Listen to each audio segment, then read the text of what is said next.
Dubai போவேன். அதில் நான் வந்து ஸ்லோவாக இருக்க டிராஃபிக் இருக்க 2வது இதில் தான் போகிறோம். கொஞ்சம் ஸ்லோவாக தான் போவோம். Okay okay. ஏன்னா போய் எங்கேயா அடிபட்டு கிடந்தோம்னு வச்சுக்கோ, இட்ஸ் வெரி ரிஸ்கி. மீட்டிங்கில் போய் நாம் வந்து ஒன்றுமே பண்ணாட்டா கூட உயிரோட ப்ராப்பர் ரிட்டர்ன் வந்துடும். So safety matters. இப்போ வந்து 2 சாண்ட்விச் சொல்லியிருக்கேன். இங்கே அபுதாபியில் இல்லை துபாயில் பொதுவாக வந்து பரோட்டா சாண்ட்விச் தான் அதிகமாக விற்பாங்க.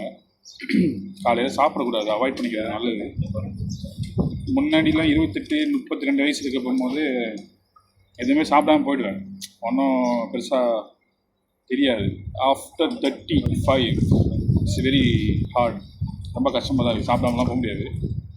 ஏன்னா அது வந்து ஒரு இரிட்டேஷனாகவே இருக்கும், பேக் ஆஃப் த மைண்ட் ஓடிட்டு இருக்கும். முன்னாடிலாம் அப்படி இருக்காது, பசிக்காது. ஸோ இப்போது அன்ஹெல்த்தினாலும் சம்திங் தென் நத்திங்.